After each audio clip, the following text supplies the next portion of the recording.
I thought, at least for next week, we'll try to still have the class. I'll keep it short and have a good topic as well. The curious connection between Yosef and Hanukkah. And so that's my thinking right now, unless I get a massive amount of people saying under no circumstances will we even think of tuning in. And then I may change it. And then maybe we'll take. What are you listening to? I am listening. Your name's not on there. We think that's shameful, but also to set up a register. Okay, Yossi's going to mute everybody except me. So we'll have a chance to hear from you later. If you're not muted for some reason, you should mute yourself. Go to the bottom left and mute yourself. Okay, so Ralph, you'll probably need to do that. I don't see that you're muted. And anybody else who sees that they're not muted, just so we don't embarrass you, so you don't start yelling at your spouse and we all have to hear that. And then people will be calling you, asking if you need professional help, which they can offer. All right. I don't think Susie's muted. Susie's not muted. Okay. Susie, mute yourself. I don't want myself. That's not easy for her to do, but I'm not going to say more than that. Okay. Well, let me say, first of all, that tonight we are learning in memory of Chaya Sara Bat Aaron Yehuda, whose yahrzeit is on Shabbos. Her neshama should have an aliyah, and also wishing a complete and total recovery and refuah shlema to Ita Ella Bat Chava, one of my best friends. And she's here with us tonight as well. Well, we're going to talk about what I think is really one of my all-time favorite topics and shiurim. Some of you may have heard this before, so I apologize, but I'll add some new things and it's worth reviewing. This is the famous story of Yakov and the angel, one of the first wrestling matches in history. I'm actually later on going to refer to a boxing match. I thought it was appropriate and you'll see why. Perhaps one of the most famous boxing matches in history. We'll get there. Well, Yakov is scared and the Torah says so. And that is how we enter here. Last week he had that beautiful dream. Everything was rosy. Now he's going finally Lavan and he's going to meet up with brother Esav. Again, mute yourself check to make sure you're muted. And the Torah tells us that in advance of this confrontation with his brother, who he hasn't seen for decades since he ran away and was threatened by Esav that he was going to murder Yaakov. And now he's about to meet him. And obviously there is a great deal of trepidation. And the pasuk tells us that it uses two expressions.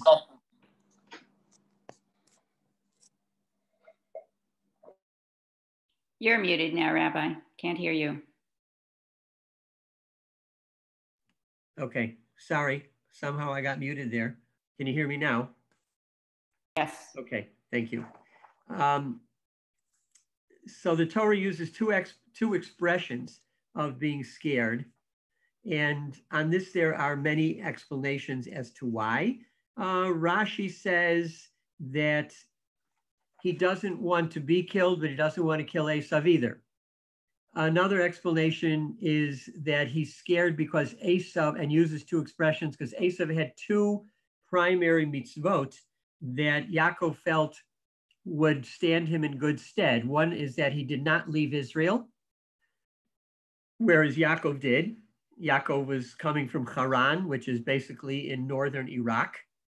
And he also, as we talked about last time, he was an expert in kibbut av, in this mitzvah of honoring his father. So that's one explanation. That's another explanation given. But could there be another reason why Yaakov was so frightened? We'll come to that. Then this is before I even start asking you the questions about the wrestling match. And then he makes this statement, im lavan garti.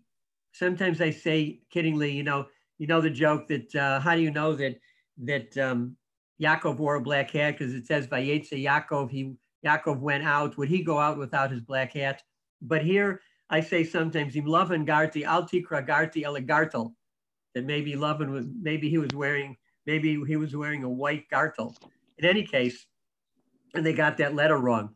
But he says, I have lived with Lavan. And of course, there's a play on words or a allusion to the fact that Garti is Taryag, 613. So Rashi is saying there that he lived with Lavan, but he managed to keep all the mitzvot. This, of course, is hyperbole because he certainly wasn't keeping any of the mitzvot that have to do with women or Kohanim, etc.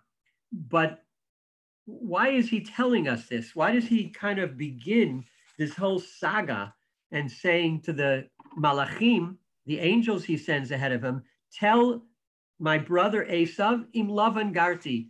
I lived with Lavan and I was delayed till now. Okay, maybe he's saying, I would have seen you earlier, but I was busy with Lavan. But I think there's more to it than that. Is he trying to say to Esav that he kept his moral standing and he didn't learn from Lavan? Does Esav really care? Does we left him, he was going to kill Yakov, and now Yakov is saying to him, I've been a really good boy all these years. Does Esav really care about that? And so we're going to try to explore that as well. But then comes the encounter with the angel, one of the most famous and graphically, illustrated stories that you see, and the kids love it. It's just this phenomenal idea of Yaakov wrestling with an angel, but it's very, very profound.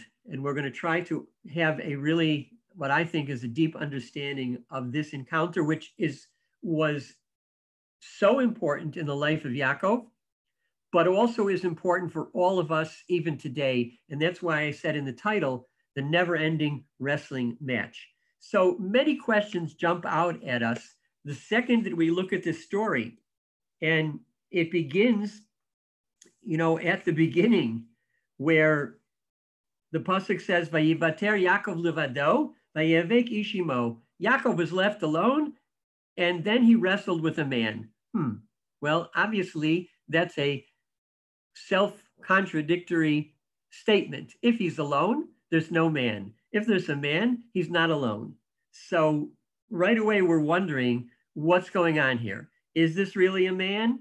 Why is it called a man if we always assume that this was an angel? And from the story itself, it appears quite obvious that it is an angel. And I know that sometimes, indeed, we saw this by Abraham, that the angels were called people. So that is an answer, but I think it goes deeper. So that's question number one of this encounter. Yaakov has this battle with the angel. He has this battle with the man/angel, and he is wounded. He limps. What's the significance of that? Why do we need to know that he got into a fight and he got hurt? And then there's this whole idea that the part of the animal, the gid hanasheh, which we don't eat, as a result of that also is quite puzzling. Well, he has this battle, and then he's going to receive a bracha from the angel because he says, I won't let you go until you bless me. Well, this is also quite interesting because do angels really give out brachot? Do they give out blessings? So the angel does give him a blessing. It doesn't actually, he says, Ki'im be'rachtani, and he says to him, what is your name? It's very interesting that whoever he's fighting doesn't know his name. We'll come back to that too. And now he says, when Yaakov answers Yaakov, he says, no. Lo Yakov ye'amar od shimcha. Yakov will not be your name anymore. But Yisrael, ki im Yisrael. Ki sarita im Elokim v'im batuchal. You battled against man and God and man, and you prevailed. That's interesting. Who did he battle against? Who was the man he battled against? If he was the God or messenger of God, I understand that. But who is the man? Another question. By the way, and following on this, it says, you will be called from now on Yisrael. Guess what? In the very next pasuk, immediately it says, Vayishal Yakov. and Yakov asked. Well, I thought we just said his name's no longer Yaakov. If you remember, when Avram's name was changed to Abraham, he was also told from now on, almost the same language, your name will no longer be Avram, but Avraham. And that's it. No more Avram. Avram disappears. And Avraham is the name that's used exclusively. And indeed, there's some who say it's a sin to mispronounce the name. You have to say it very carefully. So you say Avraham and not slur it so it sounds like Avram, which many of us do because we're talking fast. But Yaakov continues with his name. Even later on, when Hashem reaffirms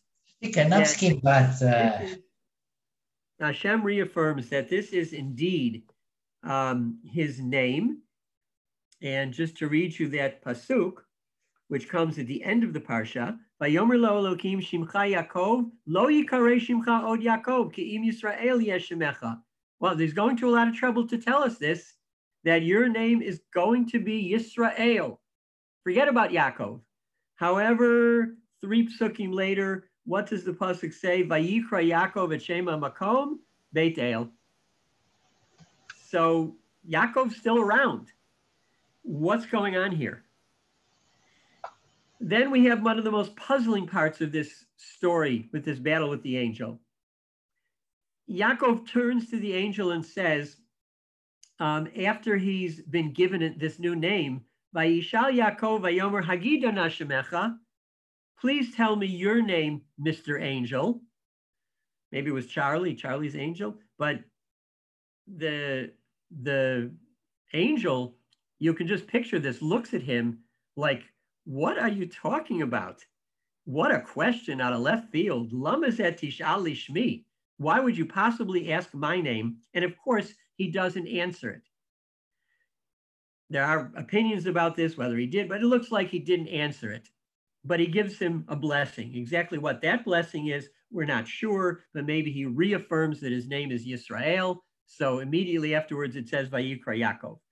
So something is going on here, very strange. And finally, this is all a buildup to this major confrontation that Yaakov is going to have with Esav. But we all know that this is one major league dud. There are no fireworks. There are no fisticuffs. There is no brawl. I mean, this is the most disappointing fight since the second Ali Liston fight. Now, let me tell you about that fight, because it's interesting. I remember that. I was 12 years old, and I was sitting with my father, Zichrono Livracha, who was a great sports fan, every kind of sports, who played and also loved sports.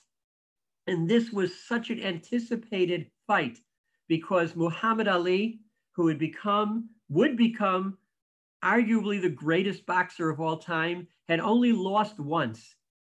And that was to Joe Frazier. I'm sorry, that was to Sonny Liston. No, I'm sorry about that. He had beaten Sonny. He lost to Joe Frazier, but he had beaten Sonny Liston, who was the heavyweight champion, and was a very, like he was a super monster of a fighter. And this was a highly anticipated fight, the rematch between Liston and Ali. And guess what? This was May 25th, 1965. And at 2:12, 2 minutes and 12 seconds of the first round, Ali hits Liston. He goes down and doesn't get up. And the fight is called. Millions of people watching this, probably lots of people that got to their chair late and maybe just decided to bring in a drink, and boom, the fight's over. I remember my father saying, "What? That's it? That's the fight of the century we've been waiting for?" And that's what I say about Yakov and Esav. That fight also was over before it started. What happened? What changed reality? Yakov was so scared. What happened?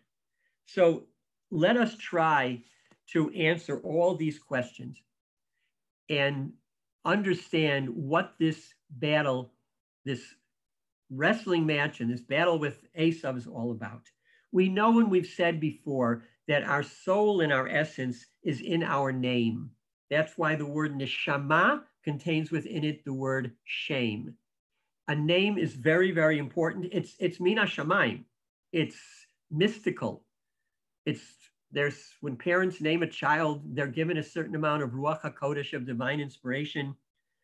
We know, for example, that the name Yehudi, which we now know means Jewish, it stems from the word lahodot, to thank, because we are a people always thanking Hashem. We must thank Hashem. We do thank Hashem. And therefore, the name epitomizes our nature. Yaakov is plagued all of his life by that name, Yaakov. And he must, almost on a daily basis, ask, who am I really? I said to my mother, Rivka, Anochi ish chalak. I am smooth or straight. I am, honest, straightforward. And the pasuk in Micha tells us outright, Titein emet liYakov v'chesed la'Avraham. Abraham is the man of chesed, but Yaakov is the man of truth. Well, is that so? Is he a man of truth? Or is he Yaakov, a name that derives from the word heel? Because, of course, he held on to Esav's heel coming out of the womb. And Esav knows this and says it to Bechorah, kind of in a very cutting way. He usurped me in a very surreptitious and devious way twice, tricked me out of the Bechorah, then stole the blessing from Father Yitzchak. Yaakov is plagued by this idea that he is, and the Hebrew and English go together so well. Yaakov feels that he's the heel. That, Janice, you have to, there you go. That Yaakov asks himself, who am I? What am I? Am I a man of truth? Am I honest? Am I chalak? Doesn't only mean he ate klat. Or am I a heel? Am I devious? Do I live my life tricking others? Because look at all the things that take place in Yaakov's life that deal with subterfuge and deviousness and trickery. Of course, we said the story of the Bechorah where he's disguised. The fact that later on the wives will be switched, Leah and Rachel, that, he's fooled by this, and he saw this coming, but it didn't matter, that Lavan outwitted him. And then the story of the speckled sheep that Lavan complains about, where he somehow manages to get all these sheep that make him very wealthy. Then, of course, there's Yosef's disappearance and the fact that literally the wool is pulled over his eyes, that the coat of many colors is just as he fooled his father, he is fooled with a lamb's wool or hair. And then the story of Shechem as well, the whole trickery of Shimon and Levi, so that the people of Shechem are talked into being circumcised, and then they are massacred afterwards. All of these things follow Yakov around and make him say, who am I? Am I really a heel? Because everywhere I go, I'm surrounded by all of this trickery. He wants to know. Now, when you think about it for a moment, this idea, and to have that name, the name sticks, and he says, Kishmo Kainani. I'm like my name, or Kishmi Kainani, that maybe I am just a trickster. I'm no man of truth. I am someone that gets by doing things under the table, so to speak. And that's not who I want to be. If you think about it, what is a heel? A heel, normally, if we weren't all muted, we would have much more participation on this. But to sum it up, a heel is the lowest part of your body. And that's one of the reasons, perhaps, why low lifes are called heels. It's also something which is not visible, something which is not seen. What is the opposite of a heel? The opposite of a heel, if the heel is low, what's high? If the heel is hidden, what's open? That, of course, is a face. Our face is open. And we know a person by their face. You know who the real person is. You know, all of these laws in France, and especially in France, that they want to do away with people in public wearing veils. Not that they're discriminating necessarily against Muslims, but if they have to arrest someone or question someone, they are trained to know by the face, facial recognition. This is a basic way of telling who a person is. And that is why, and as Susie's one of her favorite singers, Graham Nash, said, a man's a man who looks a man right between the eyes. And that's who you know who you're dealing with. And therefore, this is something which is prominent in this story. If you look at the text, you will find that in this story, from Pasuk Yud Zayin through Lamed Bet, the word face, or a form of it, is mentioned no less than 10 times. This is amazing. And whenever words are repeated in the Torah, you know that there is a message that the Torah and Hashem is trying to share with you.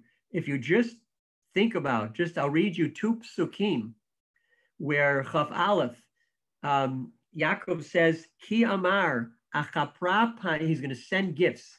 Ki Amar Achapra Panav B'mincha ha'olechet lifanai, b'acharei kein ereh panav, ulai yisa panai. 4 times the word face.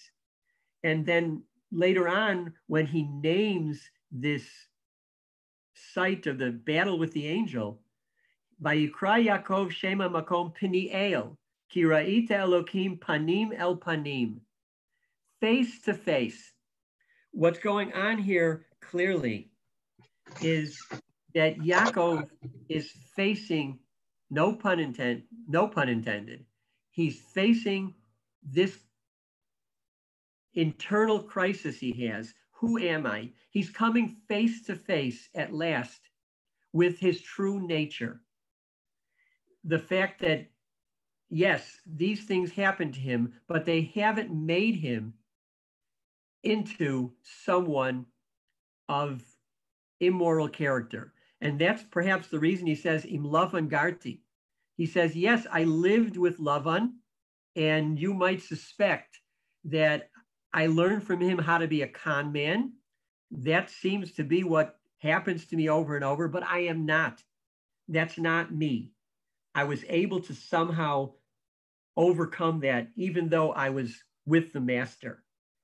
And so the name he's given, he asks, first of all, the angel, what's your name? Again, he's projecting. He's fixated on names. And so the angel gives him the one blessing he's looking for.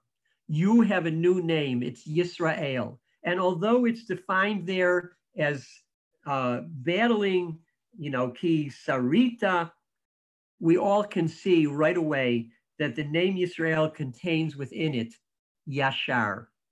You are, Yakov, a Yashar person. The angel, that's the blessing, saying, stop doubting yourself. That's the real you. You are Yisrael, Yashar. However, as true as that may be, his name is not permanently changed to Yisrael. There's a whole discussion, by the way, that sometimes Yaakov refers to the personal person and Yisrael to the national person. That's why we're B'nai Yisrael and we're not B'nai Yaakov. And there's something to that as well.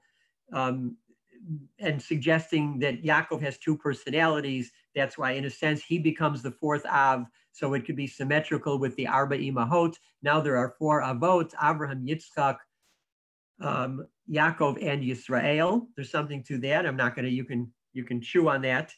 But the real idea is he vacillates between them because this is an eternal struggle that Yaakov and the Jewish people face.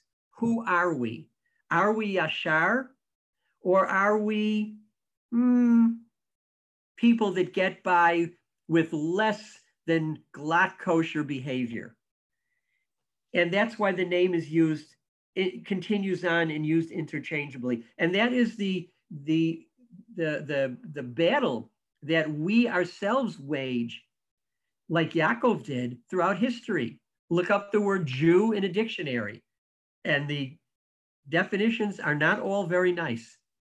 And it will suggest that it means someone who gets by with questionable behavior and using deceptive and sometimes, downright sneaky means. And we face this here in Israel, right? This charge against us, you stole this land. You didn't get this land, legally, rightfully, morally, you stole it from us. This is something that we face throughout history. Yaakov, and that's why I say it's a never-ending struggle and wrestling match. Who was Yaakov wrestling with? Obviously, he was wrestling with himself, trying to come to grips, literally, with the person he was. So indeed, he was alone. The man was him. Later on, when it says he struggled with man and God, well, he struggled, he had that confrontation with the angel, but the man clearly is he himself. And this is the essential battle that Yaakov faces and the Jewish people face. And it's ongoing. There are nations that will look with pride, non-Jewish nations, Israel, and they try to copy that name and, look to it as really the pinnacle of God's people. And then there are other people who have the complete opposite viewpoint. And we are put in those situations constantly, like Yaakov was. And he wasn't always able to overcome it.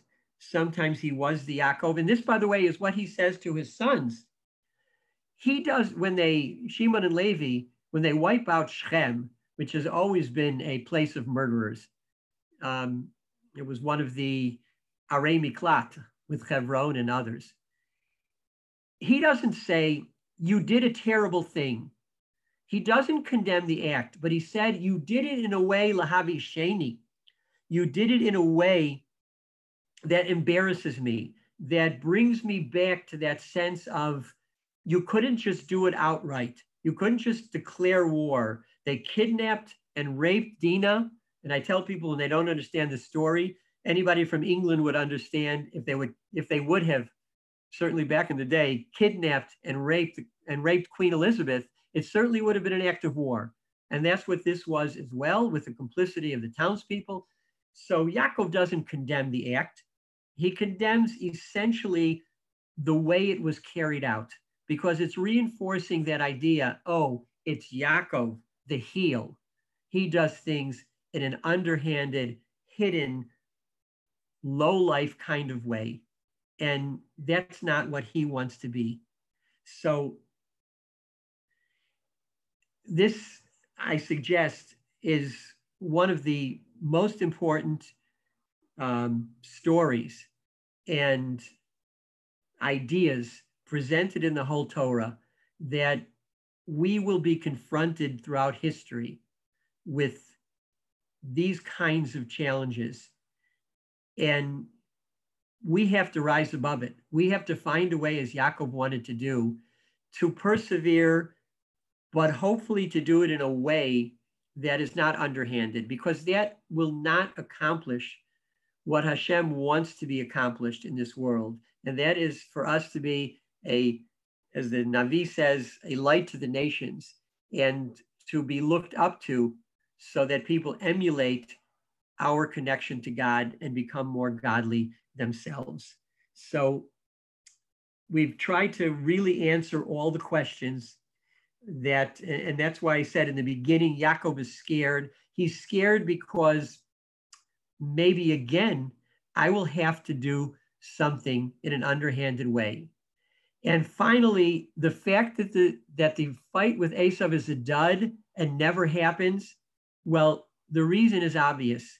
Once Yaakov is good with himself, once he's come to grips with who he is, and he's given this name and this blessing, then there's no more need to be afraid. Then he can face Esav and nothing happens. If you're sure of who you are and you are shalom with yourself, then you will be, and you conquer your demons, you don't have anything else to be afraid of. And that's why the story in its conclusion may be disappointing in that there's no battle royale, but simply two brothers hugging, kissing each other, and parting ways without any fireworks whatsoever. Okay, I'm done. I know that there are some people that wrote in a few things. And let me just take a quick look at the chat because I can't really see that before. Okay, yes, I see there are some differences in the language about when Yakov is given Yisrael, but the idea is the same, that it seems clear he was told twice, you will no longer be called Yakov, but he is called Yakov because, as I said, this challenge in this battle doesn't go away. We're going to continue to fight it, and we should always be the Yisrael with all the due respect we have for Yakov, and he did what he had to do, and we know that